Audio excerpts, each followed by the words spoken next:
Gracias. Te aviso 5 minutos antes, ¿sí? Sí. Así nada más y ya me ves. Sí, muy bien. Bueno, los historiadores hablan de la relación ciencia y arte constantemente. Y desde luego usan a Leonardo, pero jamás se preocupan por el proceso creativo, que es de donde sale toda la obra.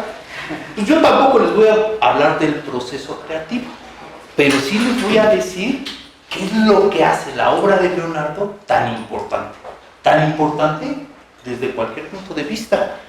De él es muy fácil hablar porque todo el mundo concuerda en que es un genio y a nadie se le ocurre decir, no hombre, para las porquerías que hizo, jamás nadie en ningún lado del mundo.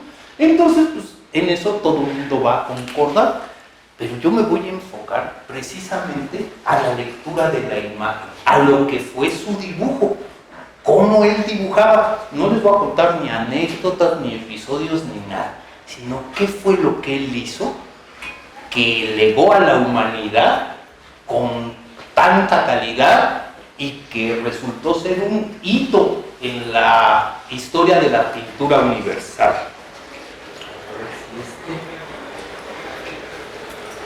Casi siempre cuando pensamos en definir conceptos o en ubicar científica y artísticamente a los personajes de la historia, pensamos en las diferencias y difícilmente pensamos en las similitudes.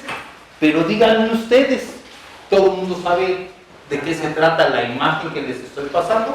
Un bisonte de Altamira. ¿En qué se parece esto a un dibujo de Leonardo o a un Picasso? ¿Sí? Si se fijan los tres momentos que me agarré, los tres son cima del arte internacional, mundial. ¿Qué es lo que los une?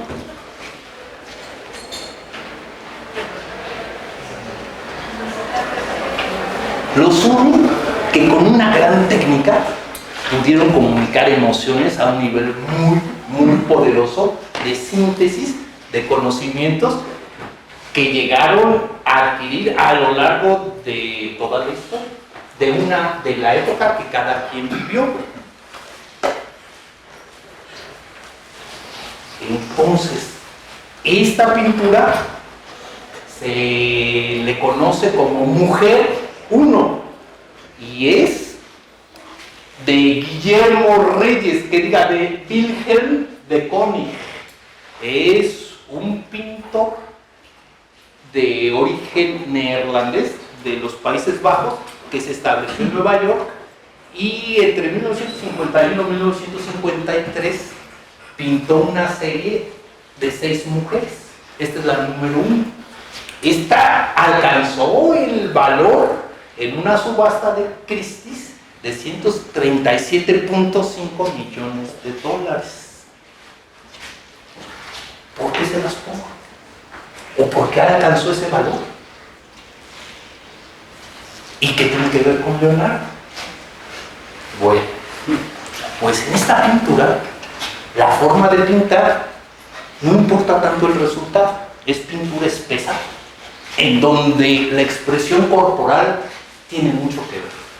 Y sin preocuparse más que en sentir y en la acción misma de pintar, lo que sin duda le ayuda a tener ese gran valor en las subastas, que también depende de los sectores económicos, pero gran parte de ese valor se debe a que el concepto de mujer en el momento en que fue pintado siempre se atribuía a valores clásicos que tienen que ver con la maternidad, que tienen que ver con la dulzura, que tienen que ver con el amor, que tienen que ver con la sensualidad, pero nunca habían pintado una mujer totalmente descarnada y furiosa, y como a veces las mujeres se ponen, aunque no lo crean. ¿Sí? Entonces, Leonardo pintó a las mujeres por primera vez en la historia del arte con sentimientos personales y propios. en donde se ve no un personaje que por ahí anda, sino el individuo como tal y lo que él siente y cómo lo expresa. Van a ver cómo antes no era así de fácil. Fíjense que para poder entender cómo fue ese cambio, vamos a situarnos históricamente en los tiempos antes de Leonardo y después de Leonardo. No demasiado antes y demasiado después hasta nuestros días, pero demasiado antes nos vamos a quedar con el protorrenacimiento. ¿Sí? Lo que están viendo es un libro de oración de los Rothschild que se pintó en 1200 y cacho. Se encuentra este manuscrito, bueno, todo el libro, entre los 10 libros más caros del mundo, por lo que significa y por lo que implica conservar una pieza tan bella durante tanto tiempo. Pero empiecen a ver cómo se situaban los personajes, cómo las figuras iban acompañando al texto, cómo el color del fondo es muy importante para hacer que tenga unión, y pues las alusiones figurativas también disfrutan de una perspectiva casi central y sus colores son tenues, ¿sí? Aunque medio salpicado todo. En 1420, que es el principio del 480, el principio, el arrancón del Renacimiento, tenemos las más ricas obras del Conde de Berry. Es un clásico y ahí se empiezan a situar los personajes más importantes más cerca del observador, y lo que carecía de tanta importancia se ponía lejos o más pequeño. Pero así se estaba pintando en ese entonces, hasta llegar al Renacimiento, ¿verdad? Casi el Renacimiento. Esta pintura que se encuentra expuesta en la National Gallery de Londres, de este tamañito, es de el descubridor de la técnica de la pintura al óleo. Se reconocen dos hermanos, Jan y Huberto van Eyck. Es el desposorio de los Arnolfini, se llama esta pintura, y como ve, aquí ya hay una perspectiva central, es decir, ellos pusieron un punto y todas las líneas confluyen allá y logran captar la atención sobre los personajes gracias a esa acción. Pero realmente el temprano Renacimiento empezó en el centro y ligeramente hacia el norte de Italia, básicamente en Roma, Florencia y Venecia. Lo que estamos viendo es una pintura de Fray Filippo Lippi, y quiero que vean la profusión de colores, la caracterización de cada uno de los personajes, que empieza a ser un poco diferente. Y vamos a ver que dentro de esa gama de pintores del Renacimiento temprano destaca también esta obra de Pablo Pájaro, de Paolo Uccello, que es San Jorge y el Dragón.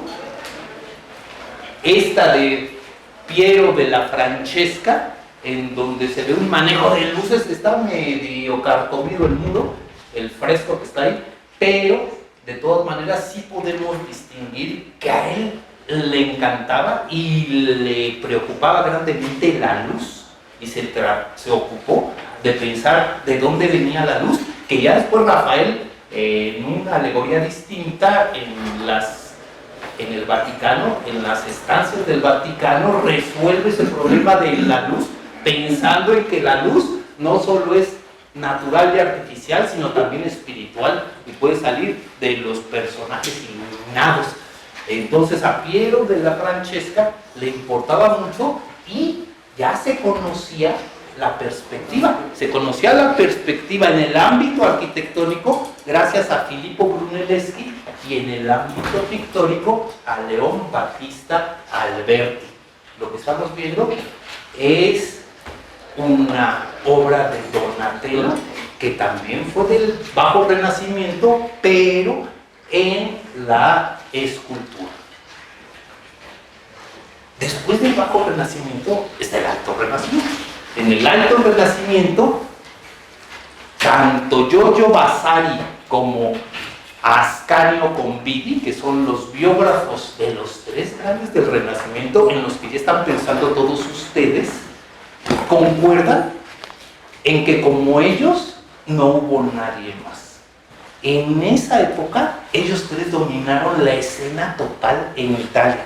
Una escena que no se quedó solo en Italia, sino que llegó a todos los confines del mundo y que hasta la fecha nos llegó. Esa preocupación por tratar de buscar un bien común, de tratar de hacer que a la gente le llegara lo bueno de los inventos, hicieron la diferencia entre lo que era la contemplación y lo que era el trabajo y la producción de objetos materiales que generan riqueza. De Leonardo, pues fíjense que cada quien tenía su forma de ser muy clara y son personalidades que se reconocen inmediatamente. Ellos tres, esos tres grandes personajes de la historia, giraron alrededor de Leonardo. Bueno, los otros dos, tanto Miguel Ángel como Rafael de Sanzio, se apoyaron en lo que ya Leonardo había hecho, pero siguen diciendo todos los biógrafos y todo el mundo que nadie como Leonardo. Leonardo encuentran este documento, el Códice Leicester, que también vale no sé cuántos millones de dólares, hace una barbaridad, como no sé cuántos, ni les digo, pero muchísimos. 40 millones. ¿De dónde? 240 millones. Uy, ya me esculco. Y en ese genio de Leonardo, que todo el mundo sabe qué características tiene, resulta que ya había escrito que el Sol está quieto, y aparece esa frase escrita. O sea, muchísimo antes de Copérnico, él ya tenía esa idea y ya empezaba a hacer sus dibujos tratando de reconocer cómo era que funcionaban los eclipses y otros movimientos. El otro grande, sin duda, fue Miguel Ángel Buonarroti.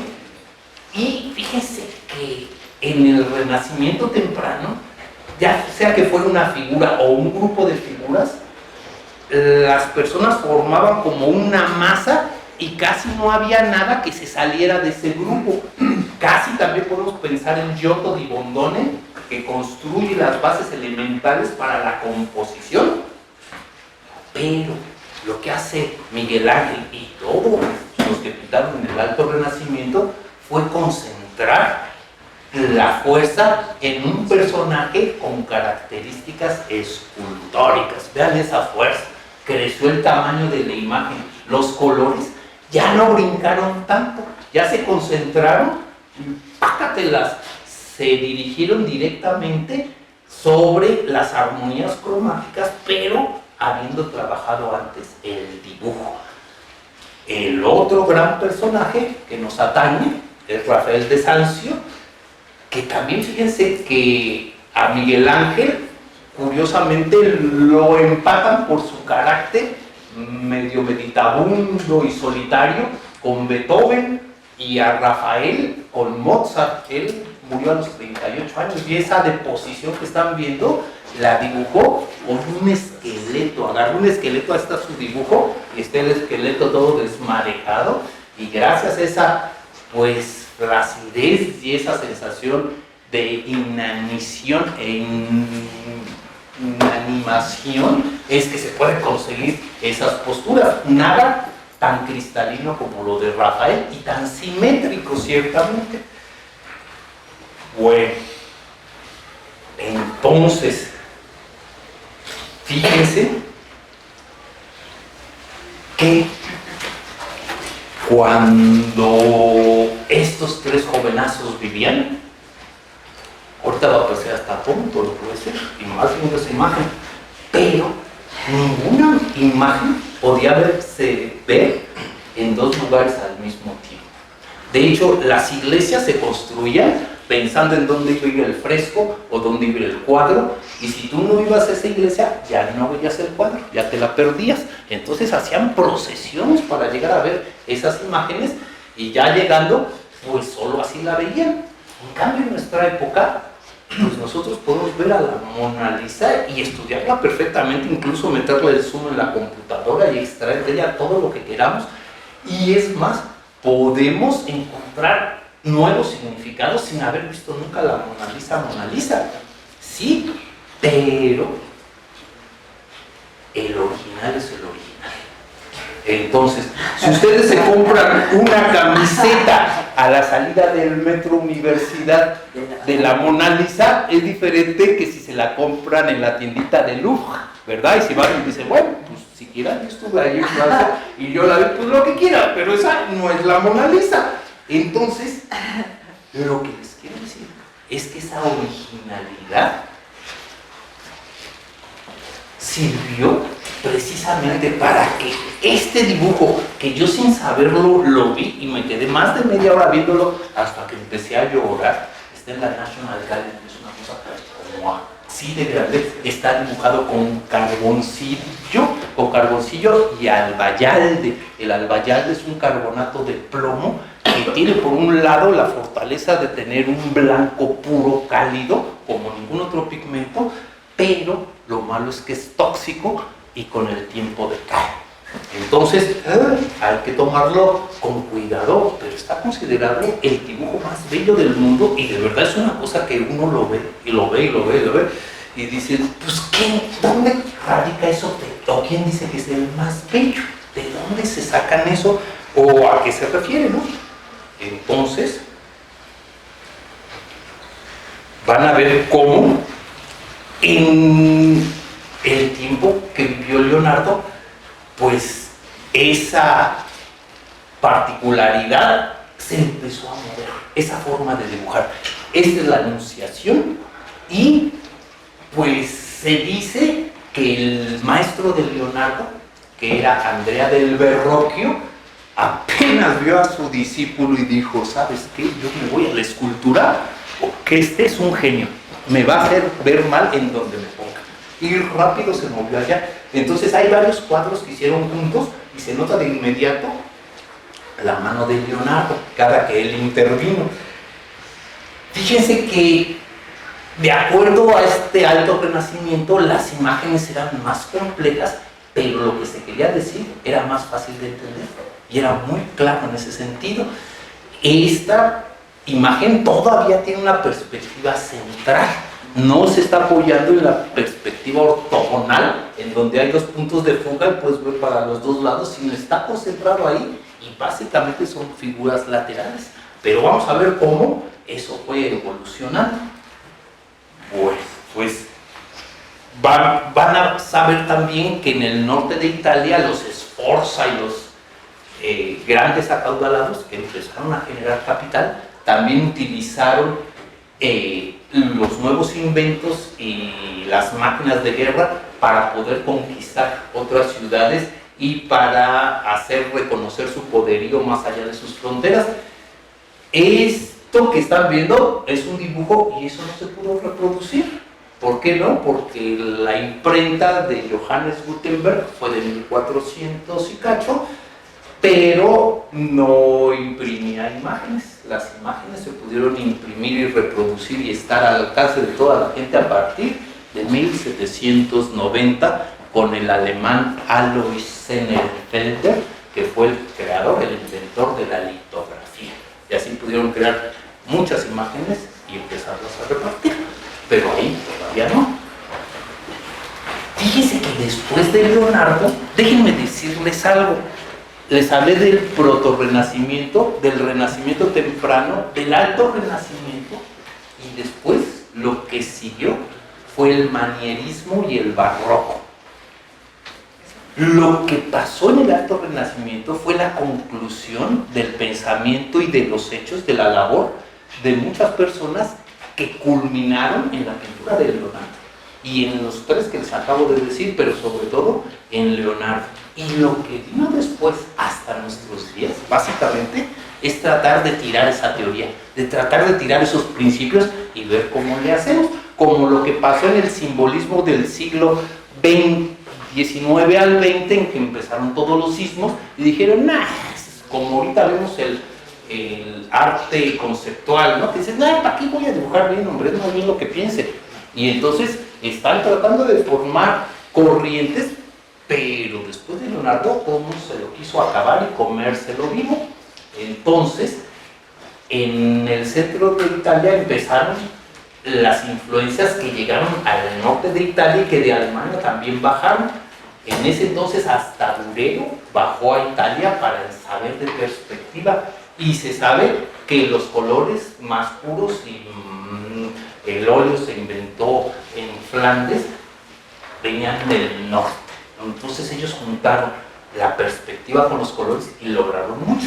De los sucesores de Leonardo en el norte, sobre todo, destacan Gorgione, Correggio y Tiziano. Sí, ellos son manieristas y lo empezaron a buscar por otros lados, y fíjense que ya eso ya no fue continuación de nada, ya fue otra cosa que no tiene que ver. Y lo que es bien importante decir en esta facultad ahorita es que ese inicio de los grandes pintores y de los artesanos, que lo que sigue de esto fue sin duda Paracelso, el, ¿cómo se llamaba? Theophrastus Bombas von Hohenheim, y él fue el que matematizó todo este conocimiento y el que hizo los talleres que sirvieron para construir los aparatos con los que se formó la nueva ciencia, con personalidades como Newton, como Descartes, como la Royal Society, pero también por los conocimientos de las mujeres sabias de aquella época, que recogían hierbas, las clasificaban y que en aquel entonces les decían brujas, y ahora también. Entonces eso sirvió para conformar un tejido que funcionó precisamente para catapultar la ciencia como la conocemos ahora. Esto que hizo Leonardo sigue repercutiendo. ¿Qué estamos viendo? ¿Saben alguien? Esto no es una foto, es una pintura. En 1960 en Estados Unidos, Chuck Close y Richard Estes, que son los supremos líderes del movimiento del hiperrealismo, empezaron a tratar a decir qué es gráfico y qué es fotográfico. Saben que eso ya lo sabía Leonardo, y ahorita lo vamos a ver. Distinguir entre lo fotográfico y lo gráfico. Les aclaro que la ilustración hoy en día se va sobre lo fotográfico, y agarra una foto y la trata de copiar tal cual es. Antes los biólogos, todos, veían al microscopio o a ojo pelón y lo que entendían lo dibujaban para comunicar. Ya no conozco a ningún biólogo que lo haga. Sí, ahora luego fotografiaron y después photoshopearon. Está bien, cada quien lo suyo, pero en las obras de Leonardo se ve exactamente esa curiosidad y esa manera tan elegante y tan clara de plasmar las cosas con ese grafismo, no con ese fotografismo, sino destacando lo que es importante y dejando atrás sin descartar lo demás. Este se llama El doble retrato y es de Richard Estes, ahí lo ven y aparece en la cámara también. Entonces, ¿qué aportó Leonardo? O sea, porque sí, estamos hablando de su época e hizo muchas cosas. Fíjense que Leonardo escribió un libro que se llama El Tratado de la Pintura, que curiosamente conozco muy pocas personas a las que les haya interesado. Y yo desde que lo conocí me volví loco con el Tratado de la Pintura, porque es la primera vez en que se dice cómo se pinta. Y no solo cómo se pinta, sino cómo se observa la naturaleza y qué es lo que hay que ver para poderla pintar. O sea, cuáles son las causas que originan esos movimientos naturales.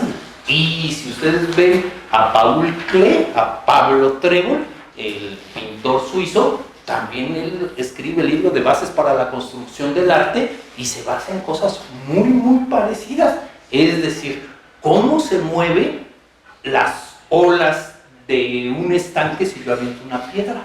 O si van los caballos en el polvo y sacan polvo, ¿cómo los voy a dibujar? ¿Cómo se hacen esos cúmulos de polvo?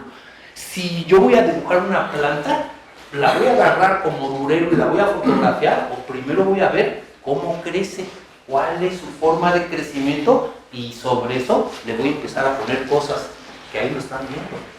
Conocí además el principio de los griegos, que para que la gente no solo goce, sino también entienda que son principios muy parecidos, hay que geometrizar la forma. Y él la geometriza.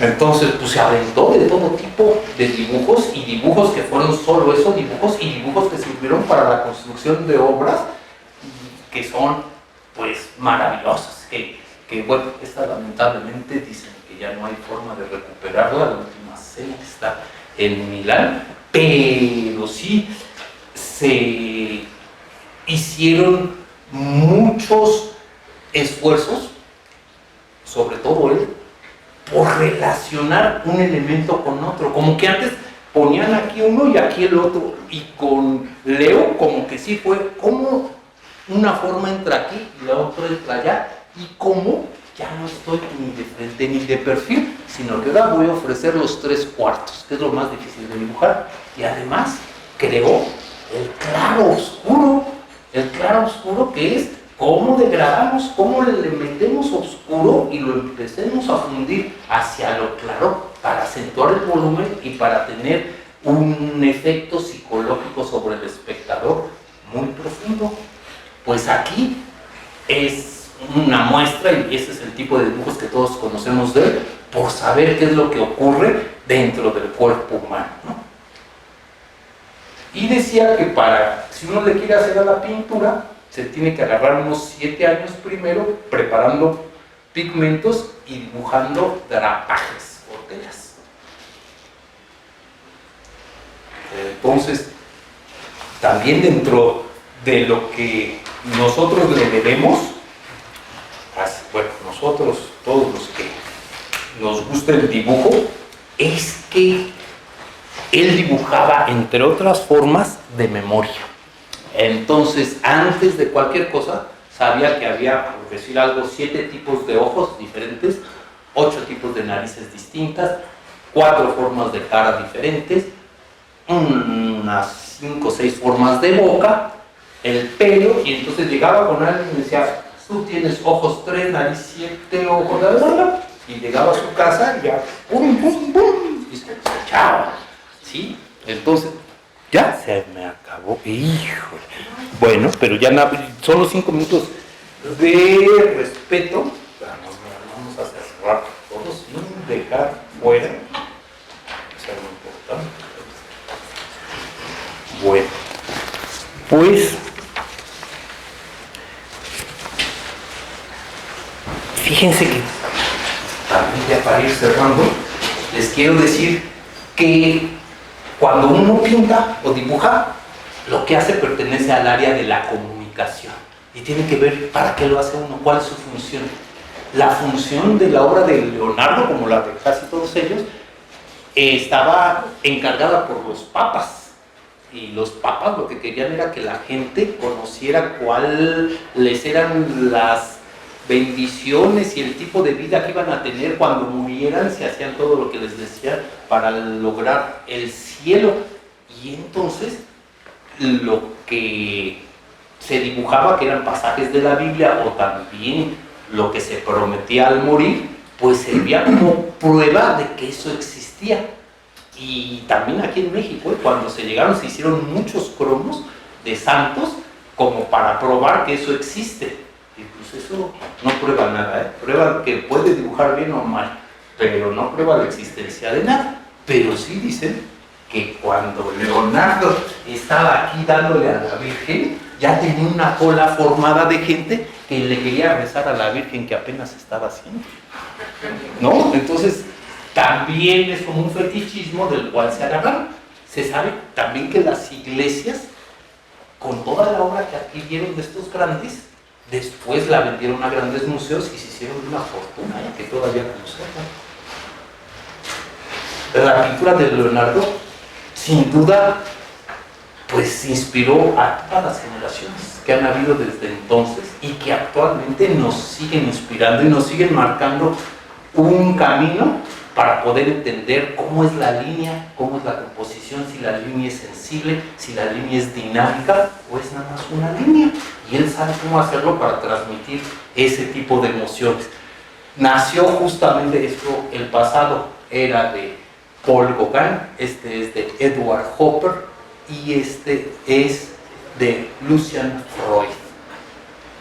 Entonces, pues a mí me da mucho gusto que gracias al homenaje luctuoso de Leonardo a 500 años de su fallecimiento, un día como hoy, de hace 500 años, tenga la oportunidad de hablar de arte en una facultad de ciencias. Muchas gracias.